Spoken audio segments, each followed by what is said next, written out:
Halo Sobat Ekonomi. Kita semua tahu, gas bumi adalah nyawa bagi banyak industri di Indonesia. Tapi kali ini, situasinya darurat. Pasokan gas menurun drastis, industri di Jawa Barat kelimpungan, bahkan ada yang terpaksa stop produksi. Apa yang sebenarnya terjadi? Mari kita bahas tuntas. Indonesian Rubber Glove Manufacturers Association, IRGMA, melaporkan kondisi darurat di wilayah Tangerang dan sekitarnya.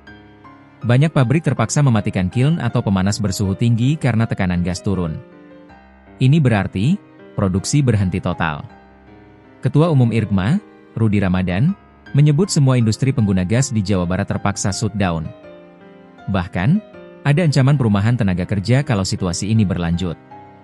Yang terkena dampak bukan hanya industri sarung tangan karet, tapi juga industri pengecoran logam yang jadi hulu sektor otomotif, alat berat, hingga pertambangan. PGN, selaku penyalur gas, sudah mengirim surat resmi kepada pelaku industri. Intinya, ada pembatasan pemakaian maksimum gas antara 13-31 Agustus 2025, hanya sebesar 48% dari alokasi normal. Bagi industri, ini fatal. Kalau biasanya mereka bisa berproduksi di kapasitas terpasang 70%, sekarang dengan 48% gas, utilitas bisa anjlok 50% lebih. Untuk industri non-HGBT, harga gas bumi tertentu, seperti pengecoran logam, kondisinya sama parahnya. Ada juga biaya tambahan atau surcharge 120% dari harga gas regasifikasi jika melewati kuota. Kalau pasokan gas terus, industri tidak hanya rugi, tapi juga harus mem-PHK pekerja.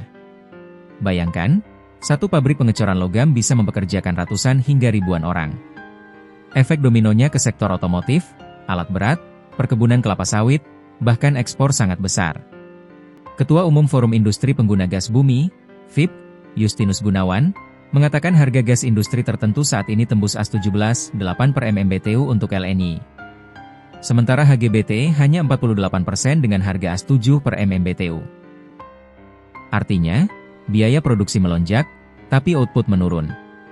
Corporate Secretary PGN, Fajriah Usman, menjelaskan bahwa keterbatasan pasokan ini terjadi karena ada penurunan volume dari pemasok gas hulu migas. Penyebabnya antara lain, pemeliharaan operasional tak terencana di beberapa pemasok gas, unplanned maintenance. Pasokan LNI tambahan belum masuk ke periode Agustus 2025. PGN mengimbau pelanggan yang punya dual fuel system agar menyiapkan bahan bakar alternatif sementara. Namun, kita semua tahu, beralih bahan bakar bukan perkara murah atau mudah. Pelaku industri mendesak pemerintah untuk segera menjalankan penuh Perpres dan Kepmen terkait HGBT. Kalau pasokan gas tidak segera kembali normal, bukan hanya produksi yang terganggu, tapi juga kepercayaan investor bisa goyah. Situasi ini mengingatkan kita bahwa ketergantungan tinggi pada satu sumber energi membuat industri sangat rentan.